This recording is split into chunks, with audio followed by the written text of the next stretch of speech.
Jamie, how are you? I'm all good, mate. All good. How's it been going with Neville? It's been. Before we start on Neville, though, is that little scruffy beard going on there? What's going on? Yeah. I'm just trying things. While I've been off, basically, I'm trying to do things that I've never done before, really. So I thought. Have you never had a beard? I've never had a beard. No, it's probably the longest I've ever let it grow, to be honest. So I don't know how long it's going to last, but it's just something to take my mind off the situation that we're in. So me started the piano. Me and Geoff, I actually pulled me quad today running with James, so he's got to do some running to keep fit. Thought I could keep up with him, and I've done my left quad, so that's me done running wise anyway. Have you had your hair cut yet? No, but the fella who cuts me hair, Cutthroat Pete, he's been online saying he can't get out and see anyone for obvious reasons. So I think let's just let everything grow. I can't wait to see it. See, you're all right though, because I've got big hair. My hair doesn't grow long; it just gets big. I think you're going to say a big head. Well, I've got that as well. We both know that. Now, I had a little idea for today's off script based on something that you wrote the other day, and it did make me chuckle.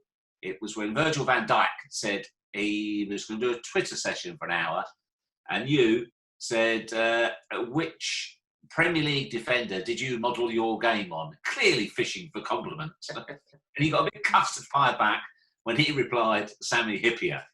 So what I wanted to know, on a serious note, is how much do you think players do try and model their game on other players?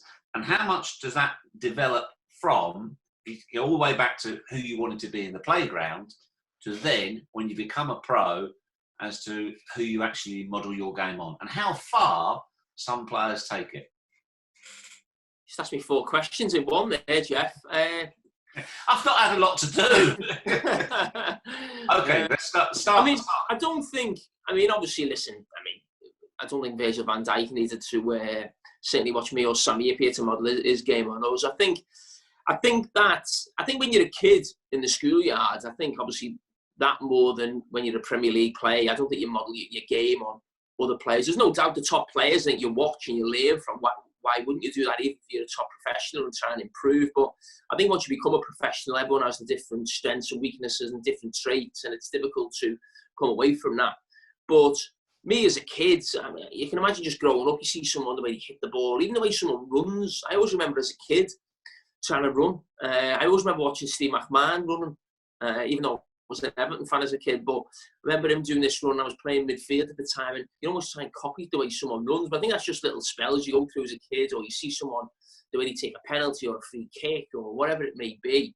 And basically, they're your heroes, aren't you? The ones that you look up to, and you just want to be them, really. But as I said, unfortunately, Virgil van Dijk wanted to be Sami Hyypiä and not Jamie Carragher.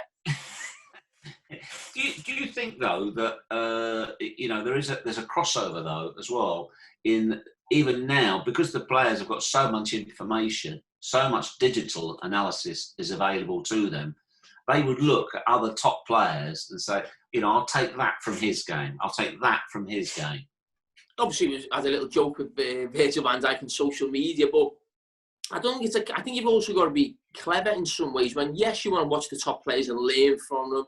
And my son, at this moment, is a centre back. So why wouldn't you watch Virgil van Dijk? But someone like him and other great players in different positions, sometimes they have attributes that you haven't got as a player. So it's not a case of just watching him and doing that. I could never be as dominant in the air as Virgil van Dijk. He's so much bigger than me. He's quicker than me. So when I see him outpace someone and get across and use his body, and it's like, yes, we'd all love to do that, but I couldn't do that because I couldn't run as quick as him. So I think sometimes you've got to actually look at certain players who you think, okay, they match me physically, if you like. So what do they do to maybe cover up for their weaknesses? What are their strengths? And I think, to be honest, in any game of football or any player, whether you're looking to improve or get better, that's what football is. No one is the perfect player. We've all got weaknesses. And the best players hide their weaknesses as well as they can and show their strengths more often than not, really. So for me, there's no point me watching Virgil van Dijk and saying, I couldn't do what he does. So what I'd have to do is, rather than him looking $1 million running down the line and beating someone in a race, I've got to be in a position where I don't have to run that race. So for me, it's being in a position earlier and being maybe more switched on and maybe reading the game earlier. So I'd possibly try and be looking at players like someone who was similar to me would maybe be Carragher, if you like, when he was at Chelsea. He wasn't the biggest, wasn't the most powerful, but he was a top centre-back. So you'd watch him and how he went about things rather than maybe watching Rio Ferdinand coming out with the ball or maybe John Terry dominating in the air, because I didn't have those physical attributes they had. Was there anything in your own game specifically that you thought, right, I'm going to start doing? You saw a player do it, even if it was as a kid, and I know you changed positions as you got older, you started further forward and then came back. But was there any one thing which you took from somebody else's game that became a real feature of your game? Well, if I go through when I was a kid, I went to the national school as a centre forward, and it was a different way of playing than what I've been used to at Liverpool. It was a lot more direct, and I don't mean that in terms of just smashing the ball along, but it was a case of basically get the ball into the striker as quick as you can. And I was a striker, and at that time, I mean, I wouldn't say I'm modelling my games, the wrong thing to say, but a player was Teddy Sheringham, who was brilliant at holding the ball up, and that was a big thing at the national school, to be able to hold the ball up. And we used to have a thing where we could receive side on, not just, with your back to the defender, because sometimes he can jump in front of you. And it was actually trying to get side on. So it was a bigger part of basically your full bodies between the defender and the ball. I think Sheringham was really good at that. And we used to get spoken a lot by the coach, the late, great Keith Blunt, who was at the national school. And a lot of that was working on that day in, day out. And they used to use him as a reference as well, because I think Keith had been the youth coach at Tottenham as well, really. So I think he had links to the club. And I think it was the early 90s. I think Sheringham had possibly just moved from Notts Forest to Tottenham at the time. And so he was someone we used to watch a lot, because that's the way we used to play the game, really. I think going central midfield, and when I started at Liverpool, getting into the first team, really, I could only say I'd looked at players who I was playing around, really. And you think of John Barnes was central midfield playing, and then Jamie Redknapp, Michael Thomas. They were the ones I was trying to basically emulating and get into the team. Centre-back wise, I mean, I used to watch a lot of videos of Baresi, and for me, he's the best ever. And the reason he's the best ever is because he doesn't have physical attributes. He wasn't 6'4", he wasn't, massive frame like a Sol Campbell. He was lightning quick. But the thing about him was he was the cleverest player on the pitch with his brain. And that's what I needed to be. Not the cleverest, I was never at that level, but to try and be as switched on as I could between my ears, really, in terms of, reading the game, being focused, and that gave me an opportunity to compete with Rio Ferdinand, John Terry, Sol Campbell, Ledley King, because they were all born with physical attributes I didn't have, and were natural centre-backs, if you like, really, when I possibly wasn't, in that I was just under 6 foot, wasn't the quickest, wasn't the most powerful, really. So I always had to be really switched on in my brain. So that's why Benitez used to give us a lot of videos on Baresi and organisation and feet positions, and basically always being ready to play. Did you, Jamie, I know it's a well-known story that you started as a centre-forward and then eventually midfield and then back into defence, right-back, centre-back. But because I've only ever seen you play as a centre-back or a right-back, I just can't imagine you as a striker, because you're an organiser and a talker, and we see you like that. What were you like as a centre-forward? Who were you like? Well, I can assure you, I was still telling people what to do from centre-forward. Well, basically, I started off as a number 9. I joined Liverpool at 9 years of age, and I was the best striker in the city, if you like. You don't really know any other players around. What was your forte? Outside of the box? Were you a fox in the box? No, well, I was a number 9. Goal scorer. I was quick. Yeah, I used to break all the records, goal scoring wise, and I was quick, very quick for my age. What happened to me was my centre forward days actually evolved, where I became a little bit deeper and linking the play up, because when I got to 13 or 14 and we started going for the trials for Lilleshall, and that's when you really open your eyes up and you start to see who the best players are in the country. As I said, I'm just at Liverpool as a kid. I'm rated maybe possibly the best player in the city. But then you start, players from London, the North East, the Midlands. And I was a late developer when you sort of get to 13 or 14.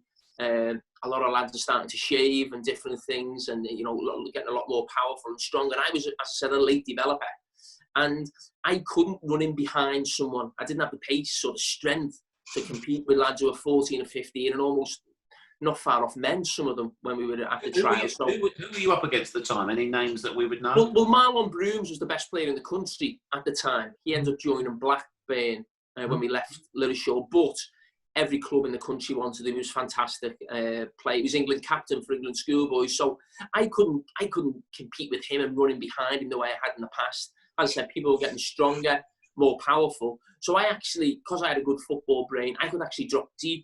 I think what we call it now, between the lines, and get on the ball and play and make passes from there and try and use my brain, really. Because even though I've always been aggressive and committed in a game of football, I always remember Keith Blunt saying to me when he was at Lilleshall, it's always stayed with me, and I pass on to young players now, don't fight with people who are stronger than you. And what would that mean? It's okay for me to try and outmuscle Marlon, but I'm not going to win that fight. I've got to try and win the battle a different way. As I said, dragging him into different positions, being clever. So that's always stuck with me there. And it's not a case of giving in, really. You know, if there's a challenge there, you'll still go for it. But it's actually just using your brain, really. That was a big thing for me at that age, because as I said, I couldn't cope physically. When you realised that you weren't going to be a striker, did you have to accelerate that thinking process, that accentuating the positives in your game and hiding the less strong, or the weaknesses, the less strong parts? Did you, not saying panic, but did you think, hang on, I've always been a centre forward. Even at a young age, you would have had loads of acclaim. You'd have been well known to Liverpool and Everton as for your goal scoring exploits. But all of a sudden, potentially that dream is being taken away. Did you start thinking, whoa, I need to relearn this game because I'm changing on the pitch? Well, to be honest, when I was a kid, I always wanted to play midfield, even though I played centre forward, because I wanted to basically run the game or run my own team. As I said, I was still giving information from centre forward, but it's more difficult. I was always someone who wanted to be involved in every part of the game as a kid. So the midfield thing, when I went back to Liverpool, it was almost, as I said, I started dropping a bit deeper. Then I went into central midfield. It didn't feel as big as going from like number 9, scoring lots of goals, to all of a sudden playing centre midfield. It almost felt like gradually I become a deep line centre forward, if you like, and then just dropping, 10 yards, 15 yards further back. It didn't feel that big a jump. I'd played a lot there as a kid anyway, really. So it didn't feel that big. I mean, me passing being at Liverpool since I was a kid, so I could play in there, I could organise, and I was aggressive. And I just lacked pace, really, that I'd had as a young kid, where I could run away from people. So it wasn't a big shock. I was actually pleased to do it. It was really more in the year that we won the Youth Cup, really. And I played fully central midfield that team. We went on and won the Youth Cup for Liverpool, but I actually finished the end of that season playing centre-back. That's the first time I'd ever played centre-back in my life in the Youth Cup final, because our centre-back had got injured. Or not, he'd been sent off in the second leg of the semi-final. So he missed the first leg of the final against West Ham. So I played centre-back because I filled in there for the last 10 or 15 minutes at Crystal Palace. And we won 2-0 at West Ham. Frank and Rio were playing for West Ham. And then the return, the centre-back was back. But I think the club, unbeknown to me, had always felt in that year I was playing central midfield that I would eventually go to centre-back. That was something that came from Ronnie Moran, actually. And as soon as the centre-back was out in the youth team, it was actually Ronnie Moran's call, not the youth team coaches, to say, no, put him centre-back, that's where he's going to end up. So I think that shows how switched on Ronnie Moran, obviously being there so long, and another one, great Ronnie Moran. Yeah, very wise old head who really forged a lot of players' careers. The other thing I'm wondering as well, when you join up with England on the first two occasions, the same as when you go from Liverpool to Lilleshall, when you join up with England for the first time and you see the likes of John Terry, Rio Ferdinand, etc., up close for the first time, because although you've played against them, different training together, do you look at them and think, I've got up my game, but you look at things they do and potentially take things from their game as well? Yeah, no doubt. I mean, to be fair, they were a little bit younger than me, certainly John Terry, so I would have been in the squad before he got in the squad. I think initially when I got in the England squad,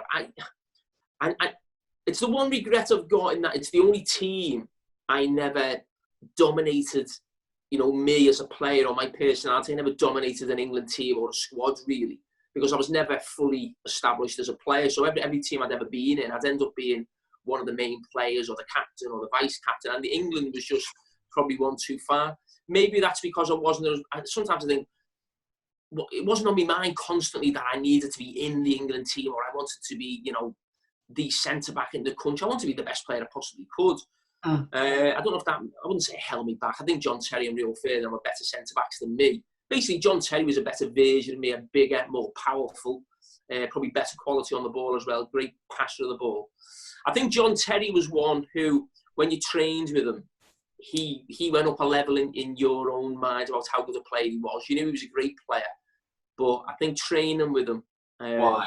when he was with England, well, technically and with the ball, he was a lot better than anyone ever gives him credit for. People always talk about John Terry being this man who would put his head and his body in front of everything, and he would. And we talk about Rio Ferdinand as the player who was great on the ball, whereas we forget that Rio was a great defender, and we forget that John Terry was great on the ball. I mean, John Terry could pass a ball 60, 70 yards with his left foot. Very few, the best ball playing centre-back you can ever think of probably would struggle to do that. So John Terry was definitely one where you think, he's a top player. You can see that with England. I don't think many of them surprise you. The quality goes up with England because, to be honest, sometimes at your club, you're always carrying 3 or 4 players who are probably not at the level that they should be or you need them to be. And they're always players maybe the club are trying to move on at some stage for whatever reason. They're not good enough, the confidence has gone, you're trying to move them on. With England, everyone's delighted to be there and everyone wants to impress and everyone's a good player. And so that's why the standards of England are high, I would say. So you can never sort of switch off with England saying, but there's always 3 or 4 players that when you get there, that you think, oh, wow. Yeah, and I'd say John Terry was definitely one of them. Now, that leads me to something which is almost the total opposite. When I was talking to your mate, Mr. Neville, yesterday, he talked about the very first time he saw Ole Gunnar Solskjaer, and he said literally, before, yeah. He said, I thought he was the competition winner. He's a bizarre thing. He then said he had this jumper that looked like it was made in Yorkshire. Why he said Yorkshire, I've got no idea. He looked about 9 years old. He's basically hammered him. And then he said, within a couple of training sessions, he's thinking, I got that one wrong. This fella can play a bit. As of course, Ollie went on to prove. You look back, whether probably not international level, but at club level, was there anybody the first time you ever saw them? Literally, it doesn't have to be on the track. But the first time you saw them or you introduced them, you thought to yourself, no chance. He's not a player. I mean, there's a few. I wouldn't say there's too many because a lot of people always say it takes foreigners a lot of time to settle in. And I've never moved clubs, so it's probably easy. Probably I'm not the right person to ask that. But more often than not at Liverpool, the top players settled really quickly. But I can think of a couple. I think Momo Sissoko was one, where he ended up being a really good player for us in midfield. Destructive type of player, not great technically.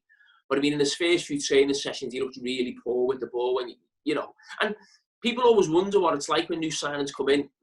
Pro footballers at the top clubs at any level, we're all the same as whether you're playing with your mates 5-a-side. If someone comes in new and the first few passes they give away and they look struggling with the ball, you're all looking at each other thinking, oh, what have we done? What have we got here? And I think that was definitely the case with Momo Sissoko. It was also the case with a lot of players, and we were proven right.